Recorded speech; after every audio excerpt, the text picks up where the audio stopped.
Olá, pessoal. Nessa aula, nós vamos dar continuidade ao estudo da fotossíntese, mais especificamente da primeira fase da fotossíntese. Na nossa primeira aula, ou seja, na primeira parte do estudo da primeira fase, o que nós vimos? Nós vimos que a fotossíntese é dividida em duas fases. A primeira fase, que é essa fase que nós estamos trabalhando agora, e a segunda fase, que nós vamos ver em sequência. Vimos também que a fotossíntese não é um processo exclusivo de plantas, acontece em algas, em algumas bactérias. Além disso, nós vimos que em plantas a fotossíntese ocorre em organelas chamadas de cloroplastos. Esses cloroplastos são plastídeos que contêm pigmentos importantes, né? Esses pigmentos que são as moléculas que são capazes de absorver energia luminosa.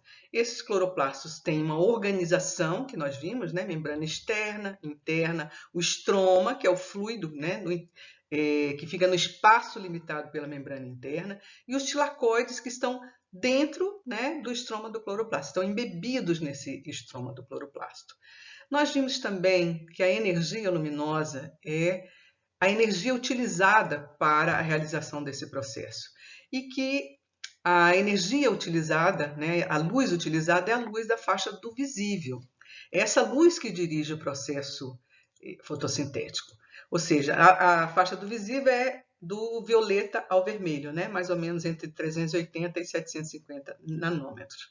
Vimos também que os principais pigmentos são as clorofilas A e B, mas nós temos também os pigmentos acessórios, né? Os carotenos, etc. E nós terminamos a primeira parte da aula, né? da primeira fase da fotossíntese, falando sobre estruturas funcionais, que são os fotossistemas. Esses fotossistemas, então, são estruturas funcionais que estão arranjadas, estão organizadas nas membranas tilacoidianas, que são essas membranas que formam os tilacoides.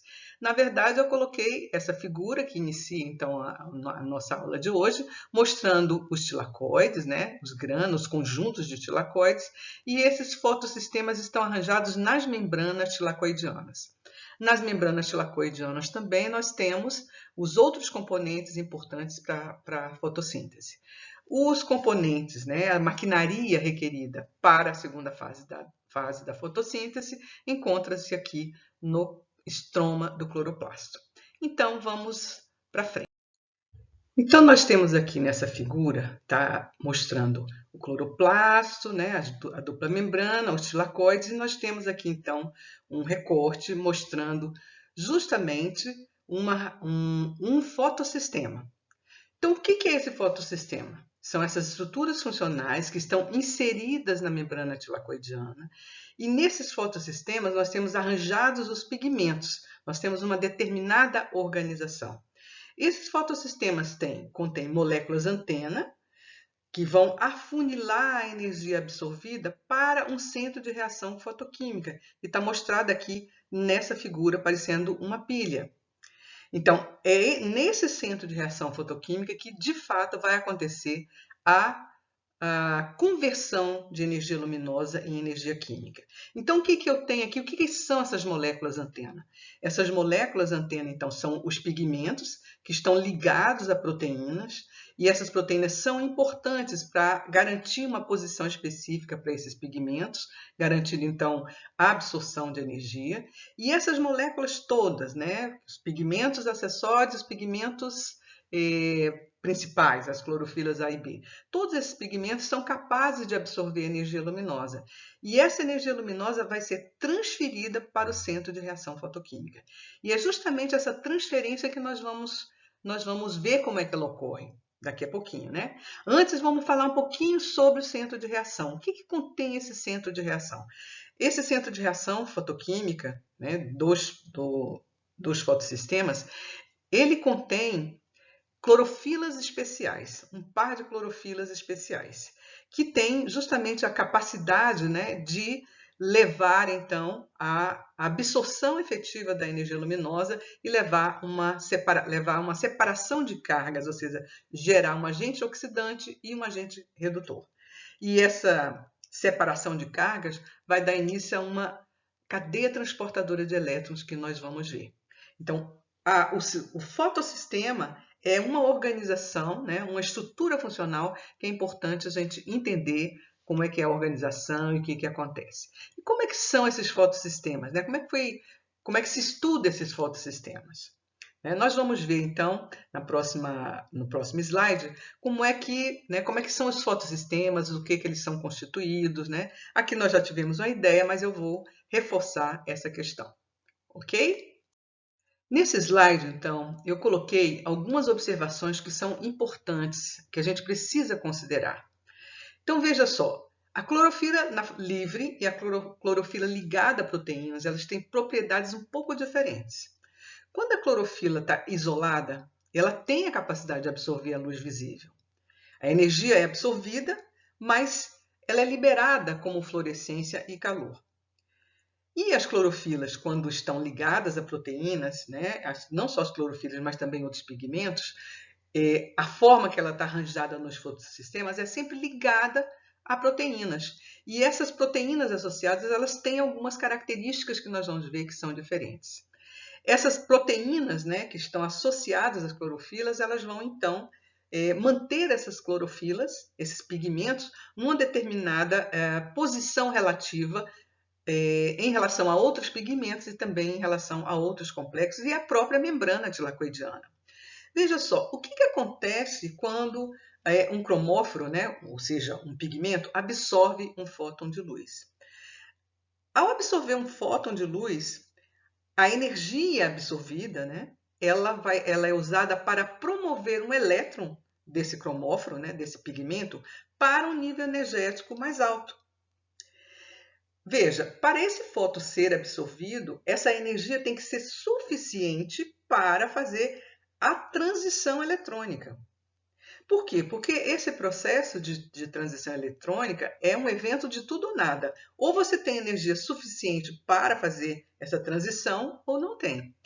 Então, veja, é necessário, então, um quanto de energia para fazer essa promoção do elétron, essa transição eletrônica. Então, quando a molécula absorve essa energia e esse elétron é promovido, essa molécula passa a um estado que a gente chama de estado excitado. Mas esse estado não é um estado estável, ele é instável. Qual que é a tendência do elétron? Voltar para o seu orbital basal, que é uma situação, né, mais estável, né, de menor energia. E isso, né, essa é a tendência. Então, esse elétron vai voltar, vai decair, a gente fala decair para o estado basal. Nesse decaimento, vai haver liberação de parte da energia absorvida.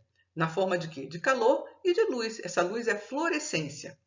Mas essa energia também pode ser utilizada para a realização de trabalho, que é o que vai acontecer nas células fotossintéticas. Por quê? Nós temos nas células fotossintéticas essa clorofila, esses pigmentos associados a proteínas, que vão então, essa organização, esse arranjo vai permitir o aproveitamento dessa energia, né, que seria liberada com o decaimento do elétron, né, para o seu estado basal. Veja só, e se a clorofila tivesse livre? Você teria liberação dessa energia como calor e como fluorescência, né, como a luz. A luz emitida no decaimento, né, ou seja, a fluorescência, ela tem menor energia do que a luz que foi absorvida, né? Tem um comprimento de onda maior e tem menor energia. E aí, nós precisamos pensar, né, como é que é a absorção de energia dentro do fotossistema, né, que acontece, então, nas membranas tilacoidianas. Existe um modo alternativo de decaimento, que é importante, então, para a fotossíntese. Na fotossíntese, quando o cromóforo, o pigmento, absorve energia, ele vai ir para um estado excitado, né? Você tem uma energia, né, para ele ir para o estado excitado, e essa energia de excitação vai ser transferida entre as moléculas. Uma molécula excitada vai transferir a sua energia de excitação para uma molécula vizinha que não está excitada. Então, essa molécula excitada transfere energia de excitação e volta, então, para o seu estado basal. Então, da mesma forma que a gente diz que quando houve absorção de um fóton, né, você tem um quanto de energia luminosa absorvida, No caso da energia de excitação, ou seja, de absorção de transferência de um exciton, a gente diz também que houve absorção de um quanto de energia. Então a gente usa a nomenclatura transferência de excitons. E é isso que nós vamos ver. Então, o que nós vamos ver agora?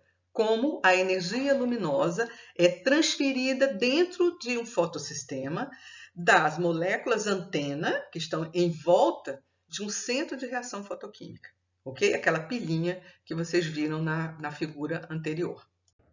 Bem, essa figura, então, mostra um esquema geral da conversão de energia de um fóton dentro de um fotossistema, sendo transferida das moléculas antena para o centro de reação fotoquímica. Então, aqui eu tenho o fotossistema, as moléculas antena, e essa região central, que está parecendo uma pilha, está mostrando o quê? As clorofilas do centro de reação. Eu vou mostrar uma figura um pouquinho maior para a gente ver com mais clareza esse processo. Então, aqui teria o processo geral, então, de transferência de energia, né, do fóton absorvido, das moléculas antena até o centro de reação.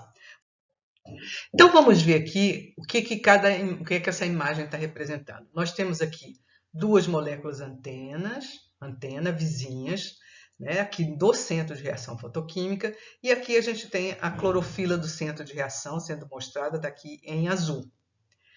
Observe mais ainda, nós temos aqui esses pontinhos vermelhos que estão representando elétrons dessas moléculas no seu nível basal. Quando a luz incide, ela vai excitar as moléculas, as clorofilas, né, as moléculas antena, a clorofila ou um pigmento acessório, e esse elétron, então, vai ser promovido do seu orbital basal para um orbital de maior energia, um orbital mais externo.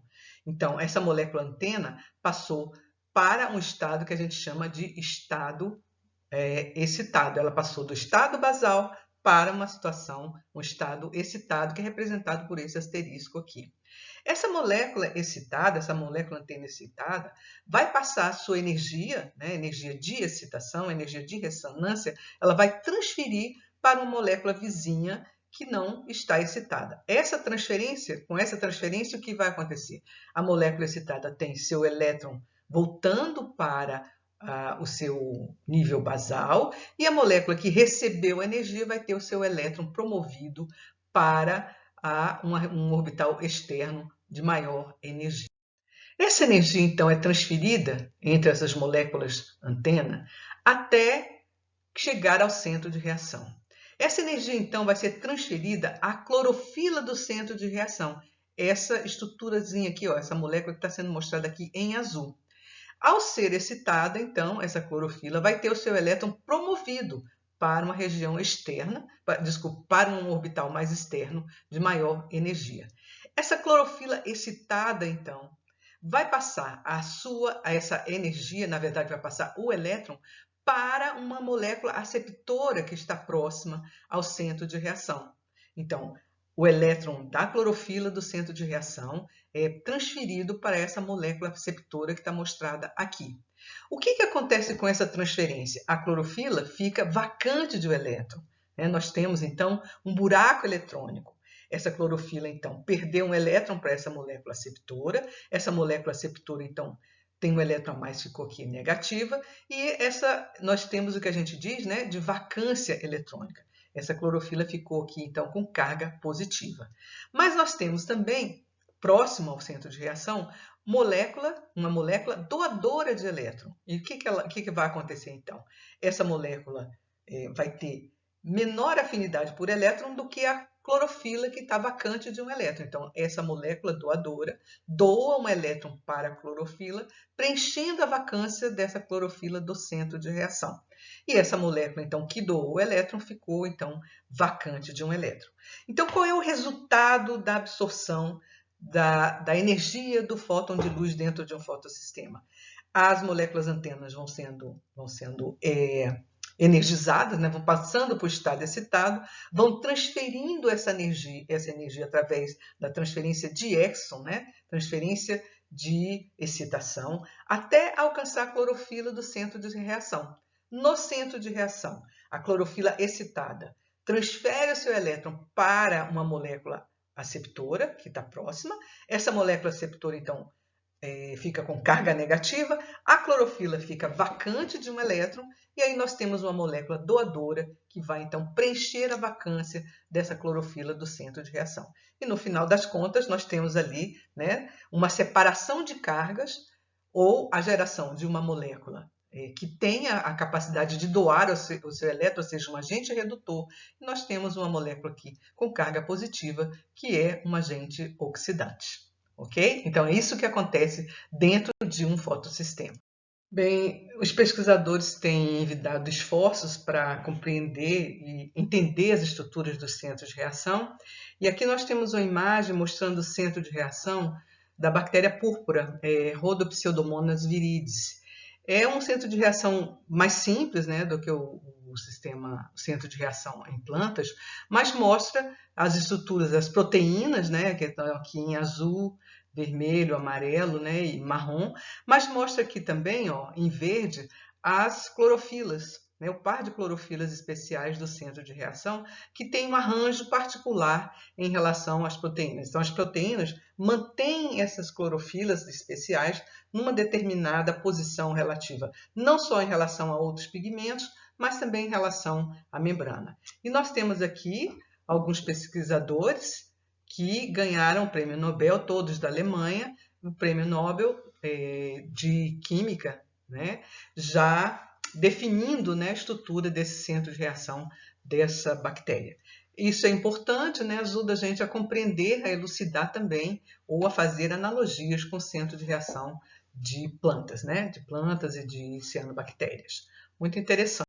Bem, o estudo da maquinaria fotossintética de bactérias e o centro de reação dessas bactérias fotossintéticas tem mostrado que existem basicamente dois tipos de centro de reação, né? Então, aqui nós temos mostrado o que acontece no centro de reação da bactéria púrpura e aqui no centro de reação da bactéria verde sulfurosa.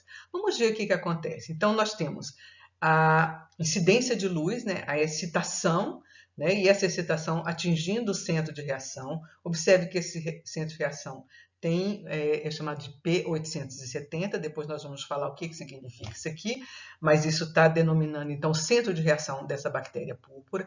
Então, eu tenho a incidência de luz, e o que acontece? Um elétron é promovido, e aqui eu tenho, então, a clorofila do centro de reação no seu estado excitado.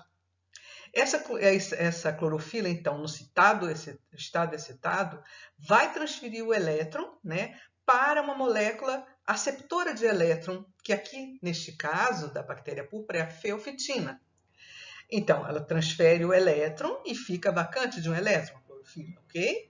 Então, a feofitina vai transferir esse elétron através de quinonas e passa, então, por um complexo, né, de proteínas, que é chamado de citocromo BC1.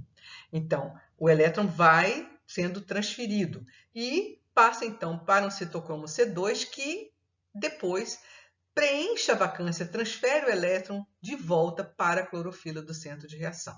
Vamos fazer uma análise um pouquinho mais detalhada dessa situação.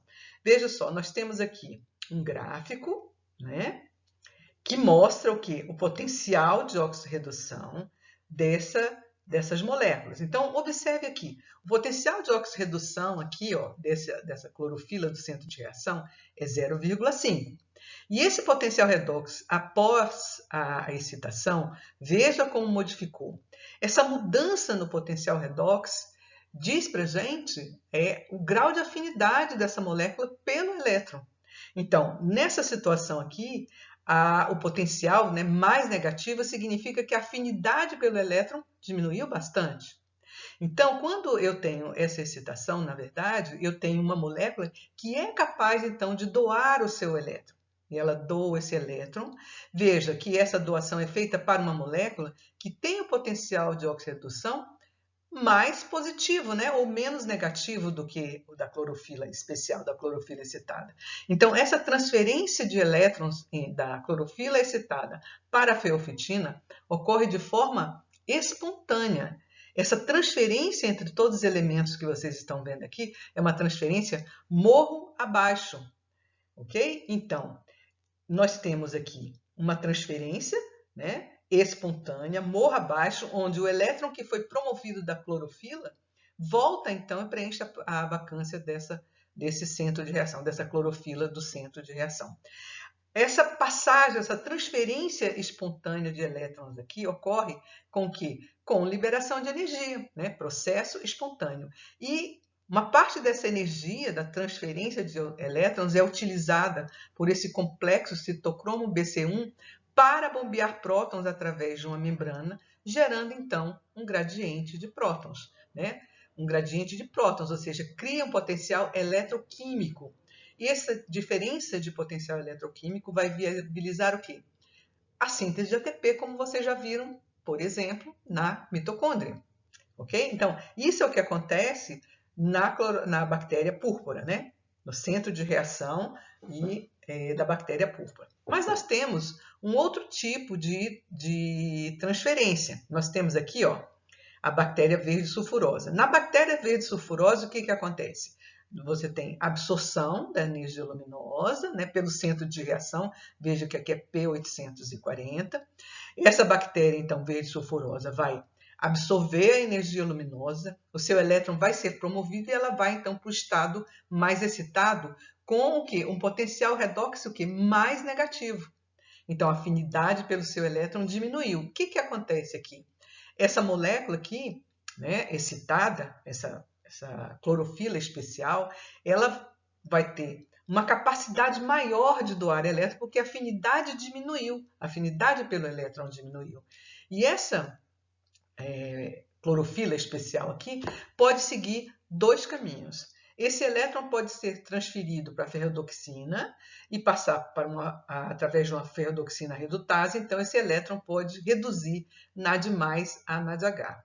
Um outro caminho que essa elétron pode tomar é passar para uma quinona, representada aqui por Q, por um complexo citocromo BC1, pelo citocromo, esse citocromo C553, e preencher a vacância do próprio, né, da clorofila especial. Então, promove e esse elétron, então, pode tomar esses dois caminhos. Ou reduzir NAD+ a NADH, ou voltar e preencher a vacância da clorofila do centro de reação. Agora, vejam só, uma coisa que precisamos observar. Quando esse elétron, né, é transferido morro abaixo, eu tenho também a liberação de energia. E uma parte dessa energia é usada por esse citocromo BC1 também para bombear prótons através de uma membrana, gerando um gradiente de prótons. Essa bactéria verde sulfurosa, então, quando o elétron segue esse caminho aqui, existem outras substâncias, né, que podem preencher a vacância dessa clorofila especial, né? Então, nós temos moléculas como o H2S, né, que podem, então, transferir elétrons e preencher a vacância, né? A oxidação de H2S, por exemplo, pode preencher a vacância aqui, e tem outros, né? Outras substâncias, né? O gás sulfídrico, etc., né? Enfim, nós temos outras moléculas que podem ser usadas para preencher a vacância dessa clorofila. Então, veja só, nós temos esses dois tipos de fotossistemas. Um tipo, né, que é o que da bactéria púrpura, e esse aqui, que é o fotossistema da bactéria verde sulfurosa. Então, o conhecimento dessa maquinaria, desses fotossistemas, e esses caminhos, né, tomados, ajudou muito a se verificar, se definir, né, os caminhos que acontecem nos fotossistemas de células vegetais. Ok? E é isso que nós vamos ver. Vejam que, se a gente pensar nas células vegetais e também nas cianobactérias, as bactérias têm somente um fotossistema, mas as cianobactérias e as células e as plantas têm dois fotossistemas nas suas células fotossintéticas. Bem, essa figura ilustra o que a gente chama de esquema Z. O que esse esquema Z faz? Ele mostra para a gente o caminho dos elétrons entre os fotossistemas de células, né, vegetais ou de cianobactérias, onde nós temos dois fotossistemas. Então, vamos primeiro conhecer esses elementos dessa imagem. Nós temos, então, aqui, ó, o fotossistema 2 e e o fotossistema 1. O centro de reação do fotossistema 2 é denominado P680. Por quê? Porque 680 é o comprimento de onda onde você tem a maior absorção de energia, né? Onde a gente diz que dá, né, o elétron é eliminado do centro de reação. Então, é P680. O centro de reação do fotossistema 1 é chamado de P700. Então, fotossistema 1, P com número maior. Fotossistema 2, P com número menor, P680, né? Então, veja só. E aí, nós temos aqui também a representação do potencial redox, né? Então, 1, 0, menos 1. E nós temos aqui, vamos então entender como é que esses dois fotossistemas estão integrados. Então, nós temos células fotossintetizantes, as células vegetais têm dois fotossistemas, cianobactérias também têm dois fotossistemas. Na verdade, todas os organismos, as células que fazem fotossíntese oxigênica, ou seja, com liberação de oxigênio, têm dois fotossistemas. Então, veja só, vamos ver como é que as coisas acontecem. Eu tenho a excitação, né, dos fotossistemas e nós temos a promoção do elétron. Vamos ver aqui como é que as coisas acontecem. Vamos começar pelo fotossistema 1. Então, incidência de luz, a transferência de Exton até o centro de reação fotoquímica, a clorofila especial vai ser excitada e chegando então ao estado excitado com potencial redox, né, mais negativo.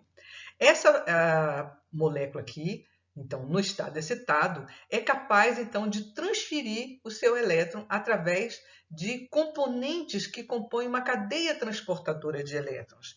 E esse movimento de elétrons, essa transferência, é morro abaixo, ou seja, a clorofila excitada tem um potencial redox mais negativo do que essa molécula, essa clorofila aceptora de elétrons, mais do que essa filoquinona, mais do que a ferrodoxina, etc. Então, você tem uma transferência morro abaixo, com liberação de energia, né? É uma transferência morro abaixo.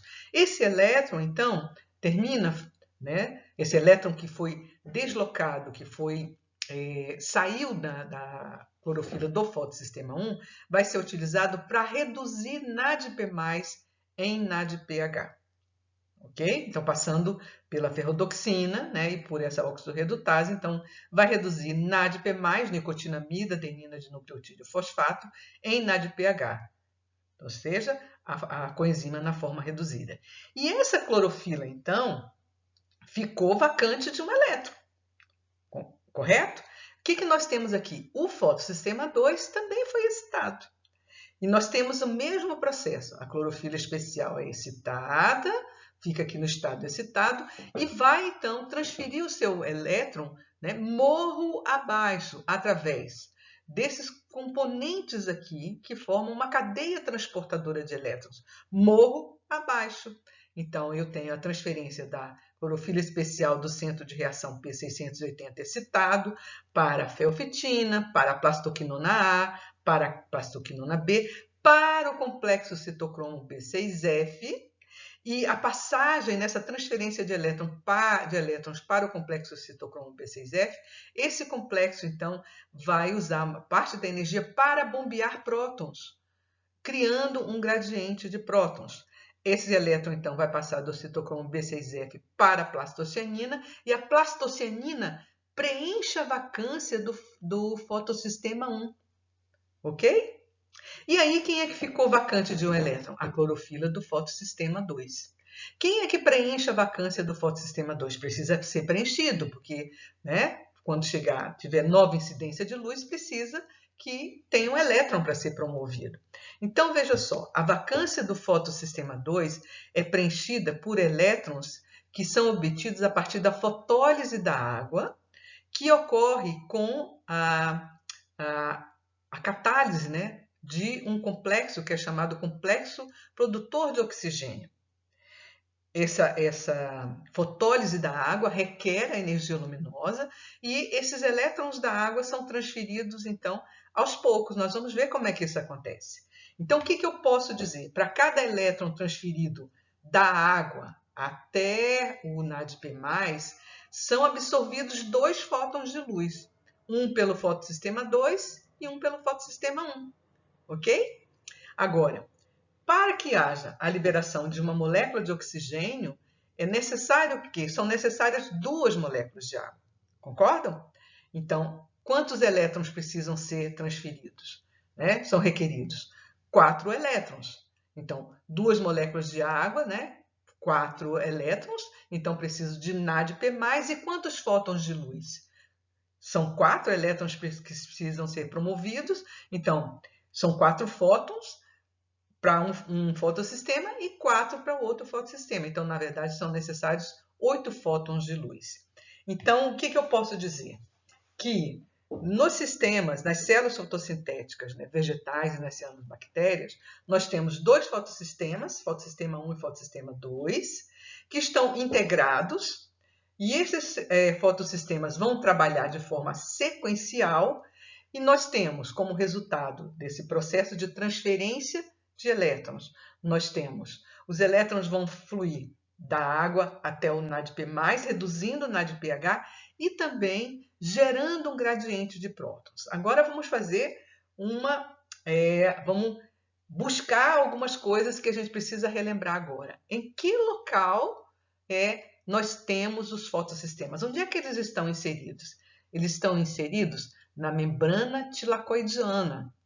Então, como é que acontece? Então, todos esses elementos estão onde? Na membrana tilacoidiana. E como é que é feito? De onde para onde é feito esse bombeamento de prótons? Esse bombeamento de prótons é feito do estroma do cloroplasto para a luz do tilacoide, gerando um gradiente de prótons. Então, nós vamos ver isso com mais cuidado aqui para frente, né? O que nós temos aqui, então? Um movimento que a gente diz movimento linear ou acíclico de elétrons da água para o NADP+. Observe aqui também que nós temos uma outra setinha aqui azul mostrando um outro tipo de movimento de elétrons, que é o movimento cíclico. Esse movimento cíclico de elétrons, veja só, ele envolve somente o fotossistema 1. Eu tenho incidência de luz no fotossistema 1, eu tenho a excitação da clorofila especial, aí nós temos o movimento de elétrons morro abaixo, tá certo? Então, veja, da ferrodoxina, ao invés do elétron passar para o NADP+, essa ferrodoxina transfere o elétron para onde? Para o citocromo B6F, que transfere, então, para a plastocianina, e nesse movimento de transferência de elétrons, esse citocromo B6F bombeia prótons através da membrana tilacoidiana, gerando um gradiente de prótons, e transfere o elétron para a plastocianina, que preenche a vacância do próprio fotossistema 1.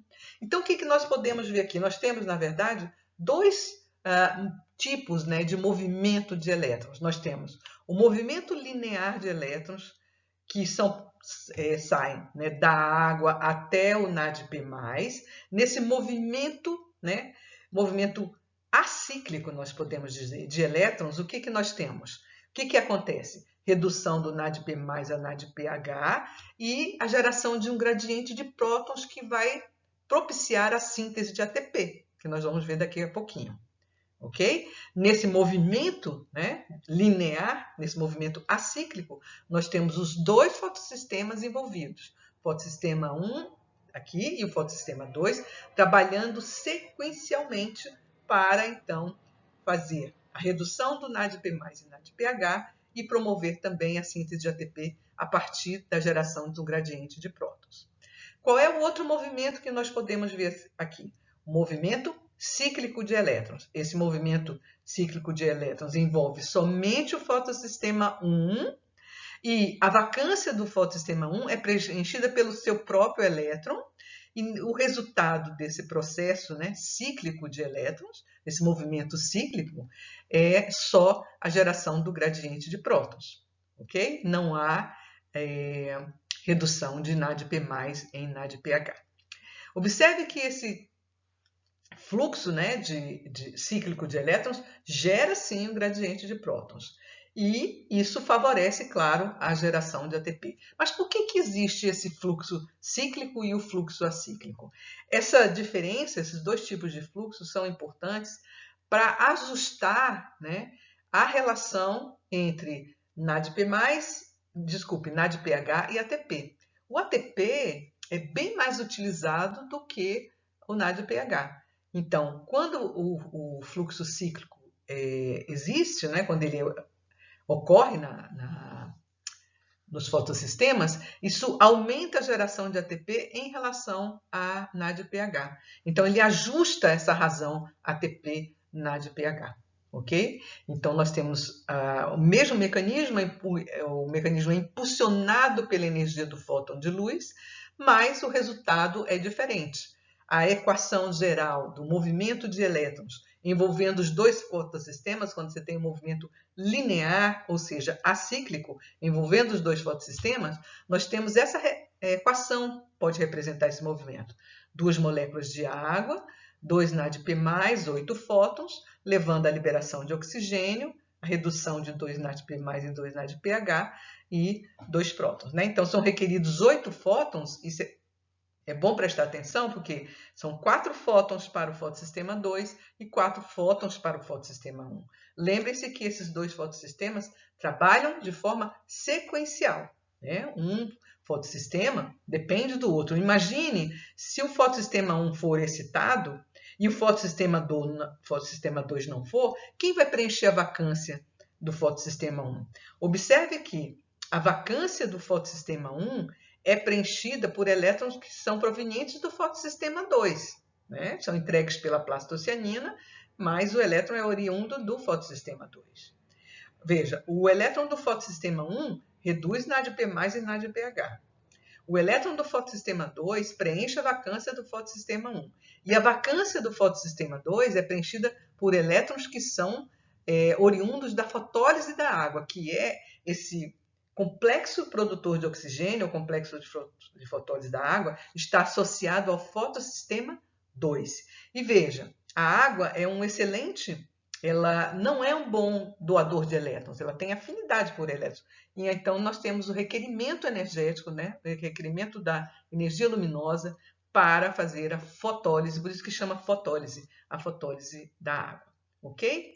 Bem, esse então é o esquema Z, ele ilustra esse processo de transferência de elétrons dentro do fotossistema e o que acontece. Vamos ver, então, eu escrevi um pouquinho sobre esse esquema Z, no próximo slide nós vamos ver como é que quais são as coisas importantes, mais importantes para a gente anotar sobre esse esquema Z, ok?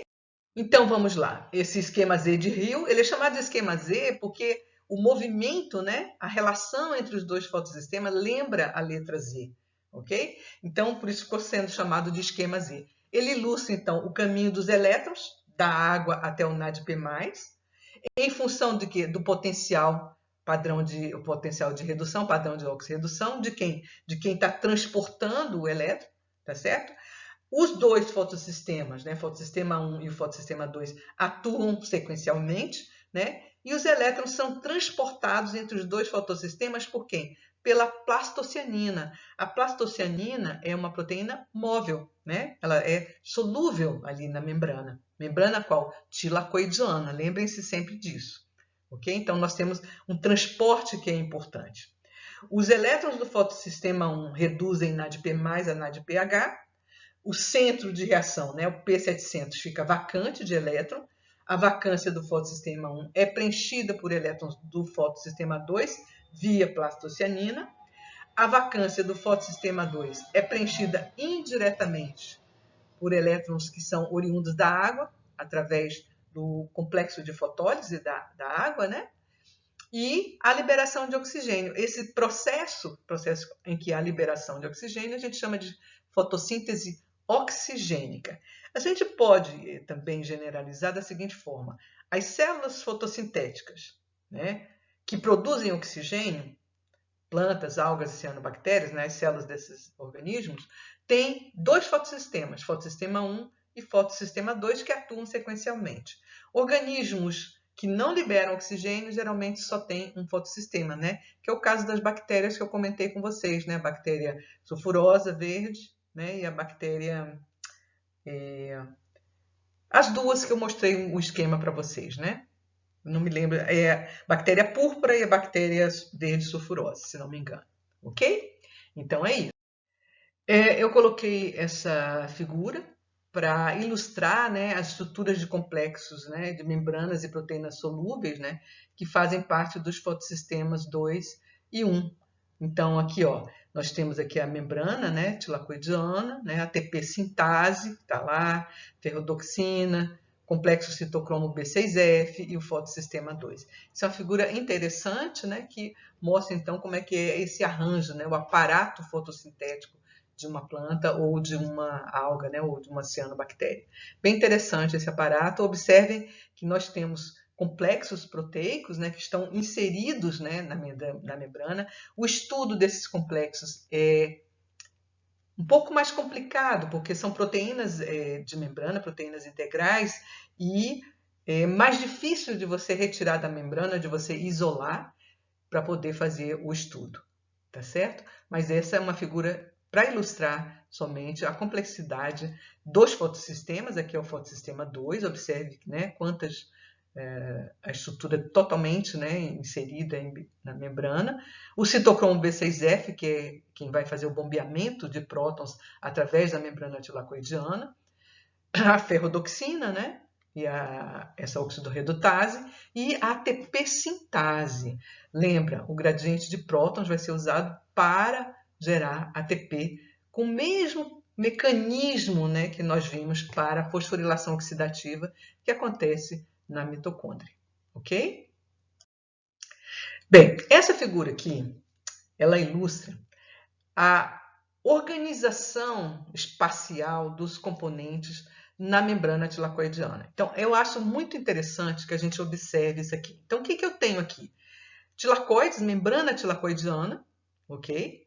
E aqui, ó, em azul, nós estamos vendo a luz ou lumen do tilacoide. Então, nós temos a membrana tilacoidiana, que está sendo mostrada aqui. Então, nós temos uma região onde nós não temos adesão, nós não temos membranas aderidas, né? E nessa região aqui, ó, nós temos membranas aderidas. Então, essa região onde nós temos membranas aderidas, a gente chama de lamelas granais, né? Porque você vai formar o grano, é onde você vai ter o empacotamento das membranas tilacoidianas formando os tilacoides. Aqui no meio, então, eu tenho a luz do tilacoide. O que eu teria em volta, então? O estroma, né, do cloroplasto. Vamos ver onde é que estão localizados esses componentes. Vamos começar olhando os complexos coletores de luz. Estão vendo aqui, ó, complexo coletor de luz, está mostrado aqui, ó, é chamado de LHC2. Estão vendo aqui? Então, eu tenho LHC2 aqui, eu tenho ATP sintase aqui, estão vendo? E observe que esses complexos, LHC2 e ATP sintase, eles estão aqui nessa região não colabada, né, na região não aderida, mas eu tenho também em regiões em que há adesão de membrana. Eu tenho essas moléculas tanto nessa região da lamela granal, quanto nas regiões não aderidas. Observem aqui, ó, o complexo aqui, olha ele aqui, estão vendo? Então, veja, eu posso dizer que o complexo coletor de luz, LHC2, e a ATP sintase estão tanto nas regiões de adesão da membrana, entre as membranas tilacoidianas, como também nas regiões em que não há adesão. Essa região que não há adesão, existe o acesso ao estroma é livre, ok? Aqui não, porque você tem a adesão, você tem o colabamento e se impede esse acesso fácil ao estroma do cloroplasto. Agora vamos ver o fotossistema 2. Fotossistema 2 está sendo mostrado aqui, estão vendo? Aqui o fotossistema 2, fotossistema 2. O fotossistema 2 está, né, mostrado aqui, basicamente aonde? Nas regiões em que há a adesão, né? Nas regiões de adesão da membrana tilacoidiana, onde tem o colabamento, onde tem, né, a sobreposição de membranas tilacoidianas. E o fotossistema 1? O fotossistema 1 está aqui, ó, ele está justamente nas regiões não aderidas, na região em que você tem o quê? Acesso ao estroma, ok? Tá faltando alguma coisa? Não. Ah, sim, o citocromo B6F, né? Tá aqui, tá vendo? Na região aqui da membrana, tá vendo? Na região aqui na estromal, né? Com acesso aqui ao estroma, tá certo? Então vamos ver o que essa localização pode dizer para a gente. Veja só, os elétrons do fotossistema 1 são usados para reduzir o quê? NADP+. E o NADP+, está onde? No estroma do cloroplasto. Então, ok, está com acesso fácil, tá certo? A ATP sintase, observe que ela está inserida também na membrana tilacoidiana, mas essa região da ATP sintase está voltada para o estroma do cloroplasto. Ok? Então, também estão na região não aderida. Né? Mas também, né, nós temos a ATP sintase em outras regiões aqui, né? Tá certo? Bem, vamos ver então a importância dessa localização.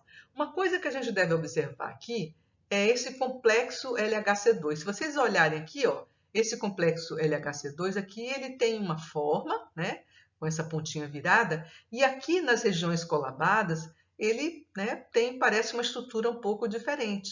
Vamos ver o que é isso, o que isso está mostrando, né? Qual é a importância disso? Vamos ver o que acontece. Existem diferenças estruturais quando esse LHC2 está aqui, né, e quando ele está na região estromal. Vamos ver que diferenças são essas. Essa localização é muito importante porque ela dá uma ideia para a gente do que essas moléculas, o que elas precisam ter acesso mais fácil. Tá bom? Então vamos para frente.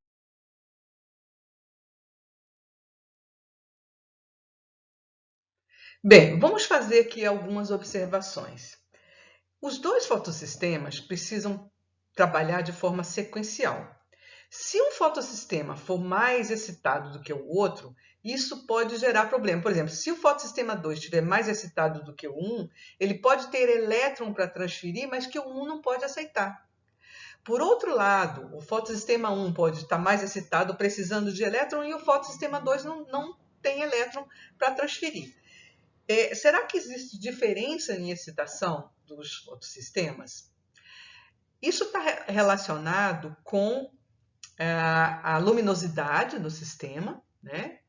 E quem é que está absorvendo mais energia? Pode acontecer isso? Poderia. Observe que esse LHC2, esse complexo, né, que absorve luz, ele, pelo número, né, LHC2, parece que ele só tem a ver com o fotossistema 2. Mas vocês vão ver, né, com essa nossa conversa aqui, que existe uma transição, uma mudança, né, desse LHC2. Nós temos esse complexo, ele muda a sua estrutura de uma forma não fosforilada para a forma fosforilada.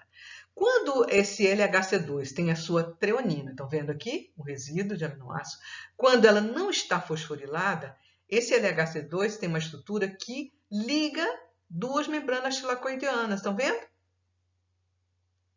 Na lamela tilacoide. Ele adere às duas membranas, tá certo? Quando essa treonina está fosforilada, essa adesão é perdida. Ora, mas por que isso acontece? Veja, quando LHC2 está não fosforilado, ele transfere elétrons absorvidos para o fotossistema 2. Quando ele está fosforilado, ele transfere para o fotossistema 1. E isso vai ajustar, então, equilibrar o fluxo de elétrons entre o fotossistema 2 e o 1, né, para permitir que eles fiquem sempre ajustados. Ok?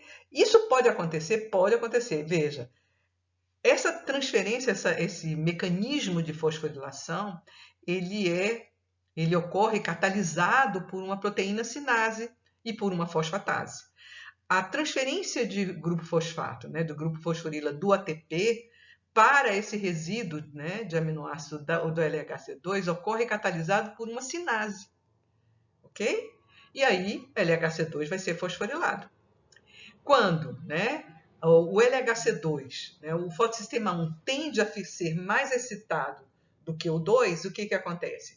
Nós temos a ativação dessa fosfoproteína fosfatase, que vai hidrolisar esse grupo fosfato, e então essa treonina vai ficar não fosforilada e vai, né, então, continuar a ligar, a colabar essas duas regiões, e os fótons absorvidos por LHC2 são transferidos para o fotossistema 2. E como é que isso acontece? Como é que é essa transferência, né?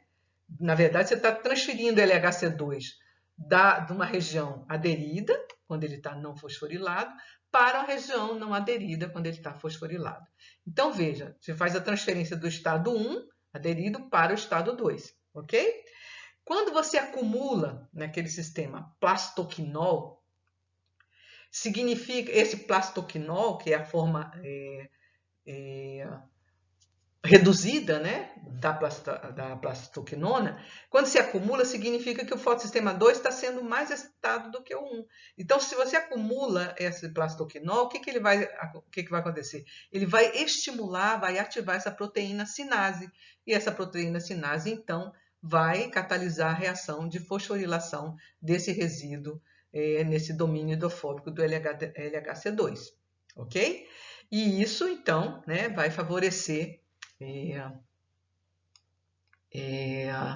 essa fosforilação, vai desfavorecer esse colabamento aqui, tá certo? Então, vai reduzir essa afinidade pela membrana tilacoide, ok?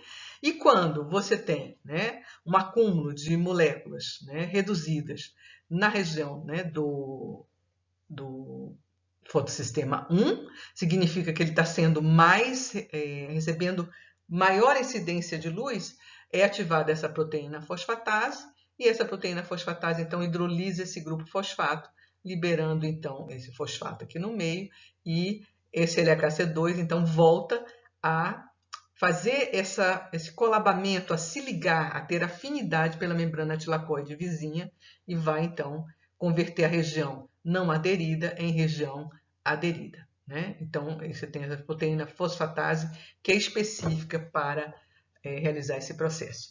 Então, né, nós temos, então, um ajuste da excitação dos fotossistemas para que eles trabalhem sequencialmente com a ajuda desse complexo coletor de luz, que é chamado de LHC2. Então, mesmo tendo, né, na nomenclatura LHC2, ele não transfere elétrons somente para o fotossistema 2, transfere também para o fotossistema 1, quando ele está com seu resíduo fosforilado, ok? Não é bem interessante isso? E isso ajuda, né, a ajustar, então, esse processo de indução, né, do processo fotossintético, tá bom?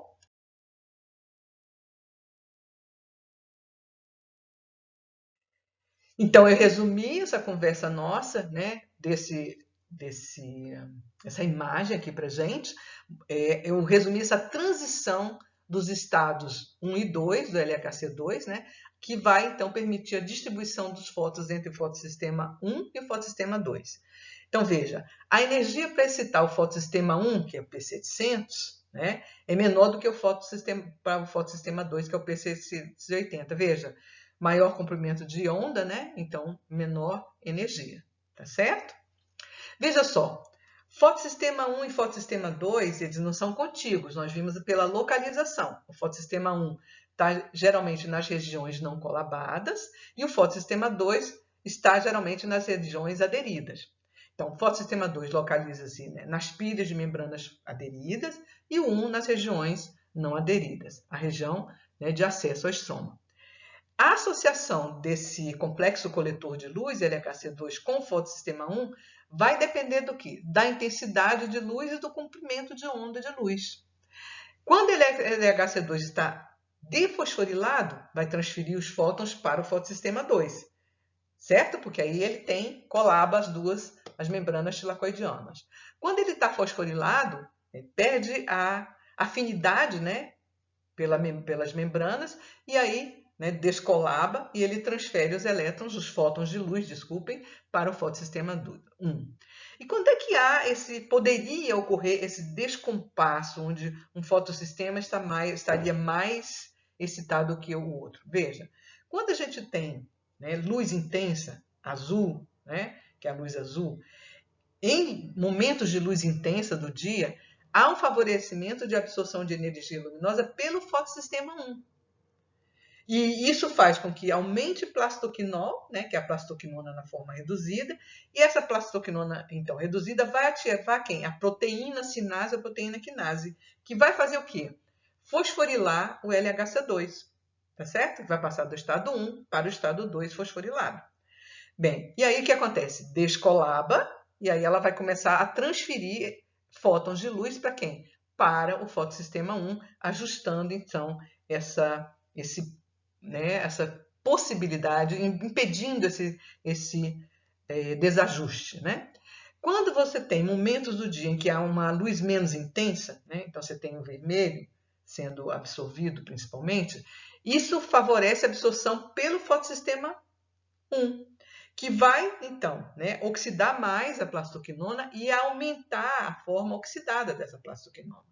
E isso vai fazer o quê? Vai ativar a fosfatase, que vai, então, hidrolisar o glucofosfato de LHC2, e ele passa da forma fosforilada para a forma defosforilada. Então, nós temos um ajuste que é viabilizado por um sistema coletor de luz. É bem interessante isso, procurem consolidar essa informação, que é interessante para manter o trabalho sequencial, né, entre dos dois fotossistemas, fotossistema 1 e fotossistema 2. Bem, mas nós precisamos falar um pouquinho sobre o processo de fotólise da água. Para a gente falar sobre isso, a gente tem que falar sobre o complexo liberador de oxigênio. Esse complexo liberador de oxigênio, no final das contas, né, é quem vai ser a fonte final de elétrons que são transferidos para o NADP+, na fotossíntese oxigênica. Né? O oxigênio liberado na fotossíntese ele é proveniente da fotólise da água. Veja só, o fotossistema 2, né, o centro de reação, a clorofila especial do fotossistema 2, ela precisa adquirir um elétron para preencher a sua vacância e voltar ao estado basal, para ficar apto a capturar mais um fóton de luz, ok? E vejam só, então nós temos que pensar nisso e nós temos que pensar que para que seja liberado oxigênio, 2 moléculas de água precisam ser quebradas, precisam ser fotolizadas. Como é que esse sistema, né, de fotólise da água, como é que ele viabiliza isso? Vejam, quando 2 moléculas de água são quebradas, o que é gerado como produto? 4 prótons, 4 elétrons e oxigênio. Veja, um fóton de luz não tem energia suficiente para quebrar a ligação da água. São requeridos 4 fótons para a clivagem fotolítica da água. Uma outra coisa importante para a gente considerar aqui é que nós precisamos considerar, então, esse complexo de fotólise da água. Então, como é que as coisas acontecem? Esse complexo de fotólise da água tem manganês, e esse complexo é chamado de Mn4, né? Manganês, são 4 átomos de manganês, cálcio e 5 oxigênios, ok? Então, o que acontece? Na verdade, a água não transfere elétrons direto para o fotossistema 2. Esses 4 elétrons eles não vão passar direto da água para o fotossistema 2. E eles, para o P680, né? Que na verdade ele só pode aceitar um elétron por vez. Quem que é o doador imediato desse elétron? É um resíduo de tirosina de uma proteína, que é uma proteína do fotossistema 2, esse resíduo, está vendo? TIR-Z, né? Ou simplesmente Z, é um resíduo de uma proteína chamada proteína D1 do centro de reação do fotossistema 2. Então, esse resíduo, né, que vai transferindo elétrons para o fotossistema 2. Então, ele vai transferindo elétrons, tá certo? E vai pegando elétrons de quem? Do complexo, né? Desse complexo do manganês. Então, o que a gente tem? Esse resíduo vai perder um próton, né? Desculpem, um elétron de cada vez, né? Vai oxidando. O radical T vai retomar esse sistema. Então, você tem a transferência individual de elétrons para o fotossistema P680, desculpa, para o centro de reação P680. Essa transferência, então, né, de elétrons para a tirosina vai fazendo, então, com que esse manganês fique, então, né, com a carga mais 4. Essa carga mais 4, né, torna esse complexo capaz de, então, de estar apto, né, para absorver, então, os elétrons da água. Então, preciso de 4 transferências individuais de elétron, correspondendo à absorção de um fóton, que vão produzir uma carga 4+, né, nesse complexo aqui do manganês, que vão, então, nessa situação, nesse estado, né, carregado com a carga 4+, eles podem, então, liberar 4 elétrons da água, tá certo? Esse centro, então, pode retirar os 4 elétrons da água. Então, podem oxidar a água, tá bom? Oxidar 2 moléculas de água. Gerando o quê? 4 prótons, 4 elétrons, né? E recebendo esses 4 elétrons, esse manganês, então, passa para o estado 0. Esse processo, né, é um processo que tem muita coisa ainda para ser conhecida, é um complexo que está associado ao fotossistema 2, mas essa fotólise da água é muito importante. Veja, a transferência, o complexo de fotólise da água é importante para retirar esses elétrons, mas essa transferência, né, que ocorre, essa energia da transferência dos elétrons, é usada, então, para bombear prótons para onde? Para a luz do tilacoide, estão vendo? Então, o sistema de fotólise da água, o complexo de fotólise da água, ou seja, durante essa transferência individual de elétron, né, para os resíduos de tirosina, nós temos bombeamento de prótons para o lúmen do tilacoide. Então, nós podemos dizer que esse complexo de fotólise da água contribui para gerar o gradiente de prótons, né? Então, cada absorção vai causar perda de um elétron desse centro manganês e produz, então, um agente oxidante que vai poder, então, remover esse agente oxidante aqui, ó, com 4 cargas positivas, que vai poder remover os elétrons da água, tá bom? Então, é um complexo, né? Mas muito interessante, então, que permite que sejam retirados os elétrons da água. Lembrem, né, que precisa da energia luminosa, que chama fotólise da água, e é necessário ter um bom agente oxidante, porque a água tem uma boa afinidade por elétron, né? Então, é preciso da energia e preciso de um excelente agente oxidante, que é esse aqui, esse complexo com manganês. Tá bom? E esses 4 prótons, então, são liberados no tilacoide. Bem, deixa eu ver, acho que é só, né?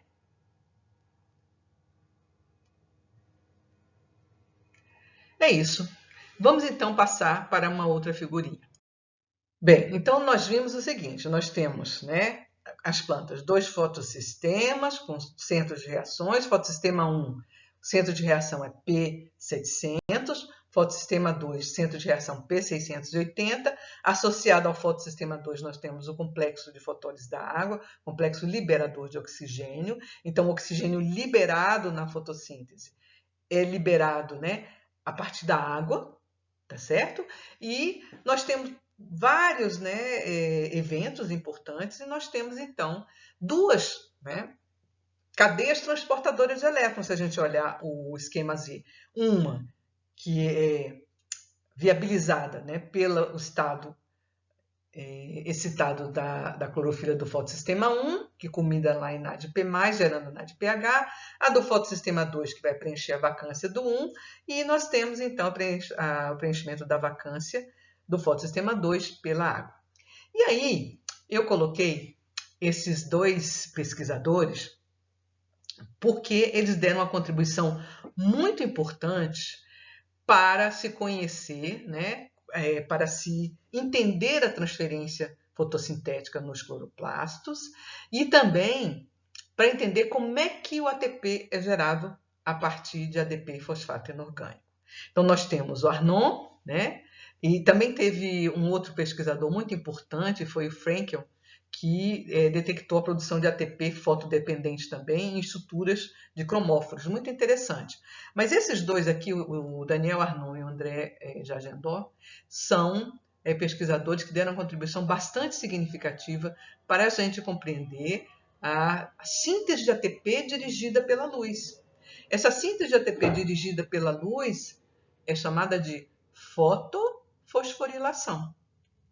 Então, com as pesquisas deles, eles descobriram que uma parte da energia luminosa capturada nesse processo, né, de fotossintético era conservada na forma das ligações fosfato do ATP. E isso, né, foi mostrado então pelo Jagenfort, que isso era resultado, né, da geração de um gradiente de prótons, um gradiente de pH através da membrana tilacoidiana. Ok? Então vamos ver como é que esse processo de síntese de ATP, dirigida pela luz, como é que ele ocorre, tá bom? Então, essa figurinha aqui, ó, ilustra a síntese de ATP, né? O mecanismo quimiosmótico para a síntese de ATP nos cloroplastos. Veja só, então vamos ver o que cada elemento aqui está representando. Nós temos aqui, ó, a membrana tilacoidiana, ok? Aqui dentro é a luz ou lúmen do tilacoide. Aqui nós temos, né, o fotossistema 2, aqui nós temos o fotossistema 1 e aqui nós temos o complexo, né, citocromo B6F, tá certo? Então veja só, nós temos a incidência de luz, aqui está mostrando também, né, a fotólise da água, né, liberação de elétrons, os elétrons da água preenchendo a vacância do fotossistema 1, os elétrons do fotossistema 2, o fotossistema 2 reduzindo na ADP+, tá certo? Os elétrons do fotossistema 2 preenchendo a vacância do 1 e os da água preenchendo do 2. E aqui nós temos a cadeia transportadora de elétrons. Esse elemento aqui, ó, esse desenho aqui está mostrando quem? O complexo citocromo B6F, que permite então o bombeamento de prótons. De onde para onde? Do estroma do cloroplasto para a luz do tilacoide, para o lúmen do tilacoide, para o interior do tilacoide. Então, nós, com esse movimento de prótons, é gerado o quê? Uma diferença de concentração de prótons entre o interior do tilacoide e a parte de fora, que é o estroma do cloroplasto. Isso, veja, é viabilizado, esse aumento da concentração de H+, aqui no lúmen do tilacoide. É propiciado pelo quê? Pela energia liberada pelo fluxo de elétrons, né, do fotossistema 2 para o 1. Aí o citocromo B6F, então, usa parte da energia do movimento espontâneo de elétrons, né, entre o fotossistema 2 e 1 para bombear prótons, está aqui. E nós temos também prótons liberados na luz do tilacoide, no lúmen do tilacoide, pela fotólise da água. E o que acontece então? Então, a energia do fluxo de elétrons vai ser estocada no quê? Nesse potencial eletroquímico, nessa diferença de concentração. E esses H+, não conseguem passar da luz do lúmen do tilacoide para o estroma. Eles não conseguem atravessar a membrana. A membrana é impermeável a prótons. Okay? Da mesma forma que a membrana mitocondrial interna é impermeável a prótons.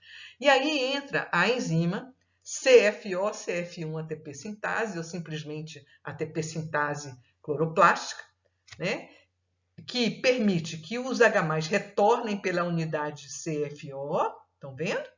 E que a unidade CF1 possa utilizar essa energia através daquele sistema rotacional que vocês viram para FO, F1 ATP sintase mitocondrial, mesma coisa, mesmo mecanismo da mitocôndria, e esse retorno das H+ permite, né, a rotação, a mudança conformacional e a liberação e síntese de ATP a partir de ADP e fosfato inorgânico. Então, o mecanismo de formação de ATP, de síntese de ATP, é exatamente o mesmo que acontece na mitocôndria. Eu tenho um fluxo de elétrons, o fluxo é um movimento espontâneo, que libera, então, energia, e a energia liberada nesse processo é usada por componentes, né, carreadores de elétrons, em particular o citocromo B6F, para bombear prótons, né, para dentro, né, do estroma do cloroplasto para o lúmen do tilacoide, enquanto os elétrons vão fluir para o NADP+, etc. Okay? Então, esse é o mecanismo quimiosmótico que é usado tanto para a síntese de ATP mitocondrial como para a síntese de ATP cloroplástica dirigida pela luz. Qual que é a diferença? Aqui no cloroplasto, essa síntese de ATP é dirigida pela luz. Essa é que é a energia primária, ok? E lá na mitocôndria, a energia é resultante do processo de reoxidação das coenzimas, ok? Bem interessante, né? Então, nós temos a teoria quimiosmótica vale também para o processo de fotofosforilação, que é o processo de síntese ATP acoplado ao fluxo de elétrons dirigido pela luz, ok? Nessa figurinha aqui, então, nós temos todos os elementos, né, da síntese de ATP por fotofosforilação. Nós temos aqui, então, a membrana tilacoide, aqui fora eu tenho o estroma do cloroplasto, aqui eu tenho o lúmen do tilacoide, tá certo? Aqui eu tenho o fotossistema 2, com complexo de fotólises da água, eu tenho aqui o citocromo B6F, fotossistema 1, a plastocianina, que é quem vai transferir, né, os elétrons do fotossistema 2 para o 1, e nós temos um movimento de prótons, né, de onde? Do estroma do cloroplasto para o lúmen do tilacoide.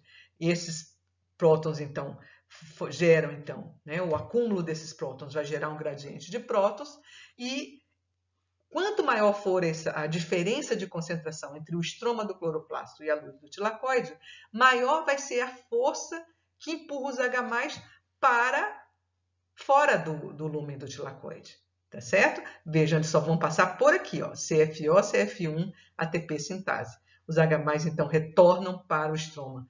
Por aqui, esse retorno é passivo, porque a concentração é maior aqui no lúmen do tilacoide do que no estroma. Então, o retorno é a favor do gradiente de concentração e a energia, né, desse gradiente, esse potencial eletroquímico, é usada, então, para a síntese de ATP pela unidade F1. Aqui ficou bem tranquilo de entender, né? Então, elétrons do fotossistema 1 vão para o NADP+, né, e etc. Ok? Então, esse mecanismo de síntese de ATP dirigido pela luz é chamado de fotofosforilação, que é o que acontece nos cloroplastos.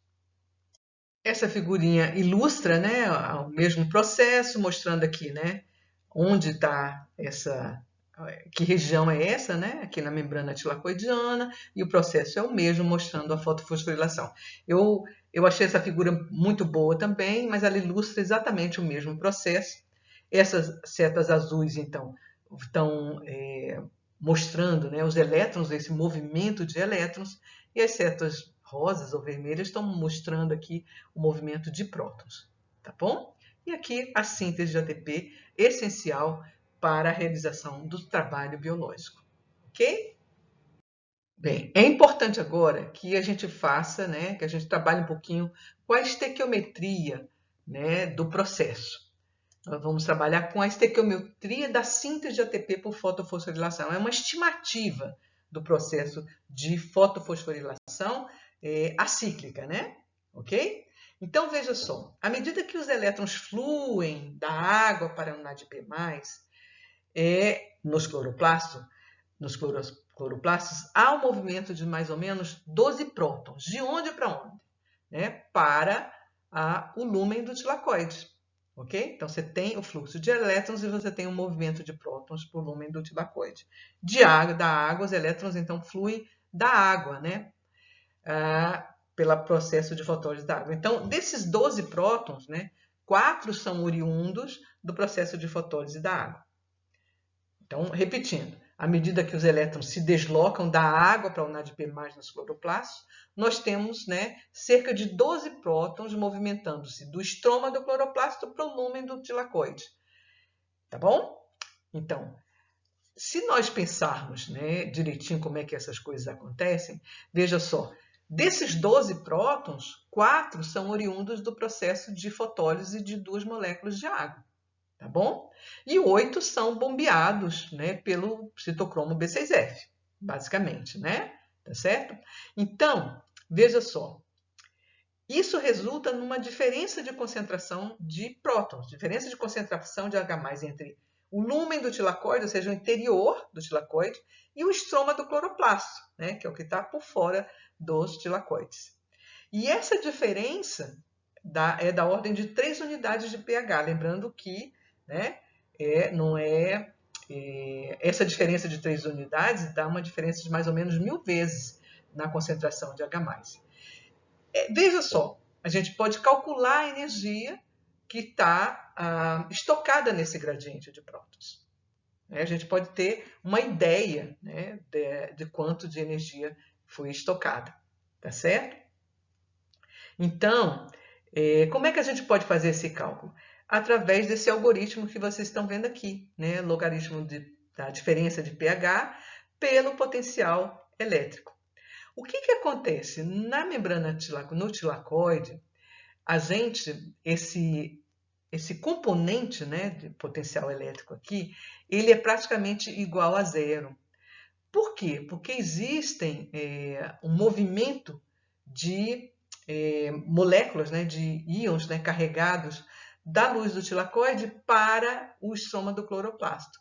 Isso anula um pouco essa diferença de potencial elétrico, tá bom? Então você não vai ter essa diferença de carga, praticamente não vai existir. Então, na verdade, a energia envolvida nesse processo se deve a quê? Basicamente a diferença de pH, diferença de carga, né? de prótons, na verdade. Diferença na concentração de prótons entre esses dois compartimentos, ok?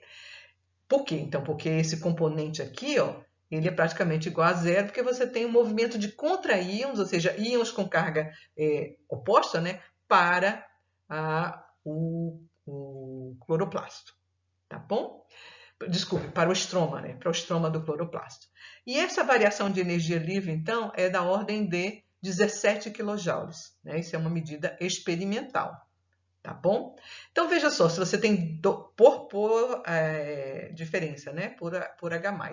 Você tem 12 moles, né, de prótons, a gente multiplicando 12 por 17, a gente vai ter uma variação de energia livre em torno de 200 kJ.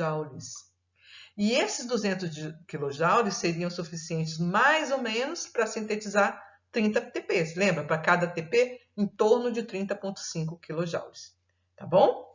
Veja só, mas será que são gerados 6 ATPs pelo movimento de 12 moles, né? Pelo movimento de prótons? Será que seria?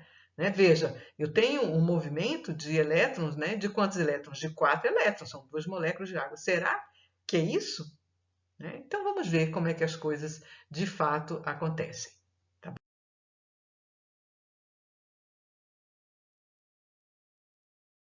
Vamos ver, então, qual é o resultado da fotofosforilação cíclica. O que é essa fotofosforilação? É a síntese de ATP resultante do movimento cíclico de elétrons. Lembra que eu mostrei para vocês? É um movimento que envolve a excitação somente do fotossistema 1, o elétron é promovido, na verdade, né? Gerando, né, uma clorofila especial excitada, né? E o próprio elétron que foi promovido vai preencher a vacância do fotossistema 1. Então, a fotofosforilação cíclica produz um ATP, né? Cada movimento, não produz NADPH, nem libera oxigênio, porque não envolve o fotossistema, não envolve o fotossistema 2, né? Não produz NADPH, porque o elétron vai preencher a vacância do próprio fotossistema 1, tá certo? Porque envolve somente o fotossistema 1, e permite então que o cloroplasto ajuste, modifique a quantidade de NADPH e de ATP, né, gerada a partir da energia luminosa absorvida. Então, é uma via alternativa para o fluxo de elétrons induzido pela luz e que é importante para fazer esse ajuste. Pelo que se tem na literatura, esse fluxo cíclico de elétrons e a fotofosforilação decorrente desse fluxo, né? Ou seja, a fotofosforilação cíclica, provavelmente ocorre quando a planta está abastecida de potencial redutor na forma de NADPH, mas ainda requer ATP adicional, inclusive porque o ATP é requerido em maior quantidade do que o NADPH. ok? Então, nós temos dois tipos de fotofosforilação envolvida, né, nesse processo, nessa primeira fase. Fotofosforilação acíclica ou unidirecional, ou simplesmente fotofosforilação, que envolve o fluxo unidirecional de elétrons ou acíclico, e temos a fotofosforilação cíclica, que envolve o fluxo de elétrons somente dentro do fotossistema 1, ok? Essa figura, ela ilustra, então, e compara a topologia do movimento de prótons e a orientação da ATP sintase, onde? Né, na mitocôndria, no cloroplasto e na membrana de uma bactéria, que no caso é coli. Veja só, na membrana mitocondrial interna, o que nós temos? Nós temos a ATP sintase inserida, então, nessa membrana mitocondrial interna. Mas veja, essa parte rosa está representando a matriz mitocondrial. E essa parte rosa mais escura é o espaço intermembranas. Observe o seguinte, o que a gente tem? Um bombeamento de prótons da matriz mitocondrial para o espaço intermembranas, e os prótons retornam à matriz pela unidade FO, né? E o ATP é sintetizado no lado matricial, que é o lado N, tá certo? Se eu pensar no cloroplasto, eu tenho um movimento de prótons do estroma do cloroplasto para o lúmen do tilacoide. Então, o movimento é de onde? Do lado N para o lado P, do lado que está, né, com carga menos positiva para o lado, né, da luz do lúmen do tilacoide. E o retorno dos H+? O retorno, então, é para o lado N, ok? E se a gente pensar na membrana mitocondrial, desculpe, na membrana de uma plasmática, na membrana de uma bactéria, nós temos aqui, ó, o citossol dessa célula bacteriana, e nós temos aqui, ó, o espaço entre as duas membranas, tá vendo? O espaço intermembrana aqui. Como é que é o movimento de prótons do citossol da célula bacteriana para esse espaço intermembrana? E esses H+ retornam através da ATP sintase. Vamos ver onde é que está, como é que está localizada a ATP sintase. Vejam que a unidade F1 está sempre voltada para onde? Para o lado N. Estão vendo aqui? Então, na verdade, em cada um desses casos, a orientação do gradiente de prótons em relação à atividade da ATP sintase é a mesma. Então, você tem a atividade da ATP sintase sempre do lado qual? Do lado menos ácido, tá certo? Então, aqui, ó, matriz, aqui no estroma do cloroplasto, né? Tá certo? E aqui no lado citossólico, ok? Então, a orientação é a mesma. Então, se a gente fizer a comparação topológica, a gente pode dizer, então, que essa orientação é a mesma, a orientação da ATP sintase, ok? Bem, para a gente finalizar, eu coloquei aqui algumas curiosidades que são importantes. Por exemplo, cianobactérias, né, tem muitas coisas interessantes, vários tipos de cianobactérias, várias espécies. Aqui, mostrando a cianobactéria, elas têm, né, o citocromo B6F, né, em cianobactérias, e o papel duplo desses citocromos. Como é que é esse comportamento? Então, essas cianobactérias, elas usam o citocromo B6F, esse citocromo C, é a plastoquinona, tanto para fosforilação oxidativa, quanto para fotofosforilação. Ou seja aproveitando o potencial redutor de coenzimas reduzidas, seja aproveitando a energia luminosa. Tá? Então, aqui em A está mostrado a fotofosforilação, onde os elétrons fluem, né, induzidos pela luz, né? Desculpem, isso, induzidos pela luz, tá certo? Vão fluir da água, né, para o NADP+, tá certo? E envolvendo dois fotossistemas, estão vendo aqui? E aqui o NADPH, então, resultante. E em B nós temos, então, a fosforilação oxidativa, onde os elétrons vão fluir do NADH para quem? O oxigênio que se reduz à água. Então, essa é uma bactéria que faz, então, realiza os dois processos. Existem outras bactérias interessantes. A gente tem, por exemplo, a Halobacterium salinarum. Ela é uma bactéria que ela vive, né, o ambiente dela é um ambiente com muito sal, geralmente a concentração maior do que 4 molar. Nessa concentração de sal, o oxigênio é pouco solúvel, mas ela é uma bactéria aeróbia, um organismo aeróbio. O que ela tem? Ela tem um mecanismo de conservação de energia, né? Aeróbico, depende de oxigênio, mas ela complementa os ATPs com a presença de uma proteína muito interessante que chama bacteriorhodopsina. Essa bacteriorhodopsina, quando ela é iluminada, quando ela absorve luz, ela bombeia prótons de onde? Do ambiente em que essa bactéria está, né, para dentro, gerando um potencial eletroquímico, né, transmembranar, e esse retorno dos H+, então, com o retorno dos H+, você tem a síntese de ATP pela ATP sintase de membrana. Então, nós temos vários organismos que se adaptam ao ambiente em que vivem, né? E esses são dois organismos muito interessantes, cianobactérias, são muito interessantes. A fotossíntese das cianobactérias são bem interessantes, é bem interessante. E outra coisa importante da gente lembrar, em torno de 50% da atividade fotossintética na Terra se deve a micro-organismos, bactérias fotossintéticas, algas e outros organismos fotossintetizantes. Tá certo? Então, a gente, né, tem que prestar bastante atenção nesses organismos, ok?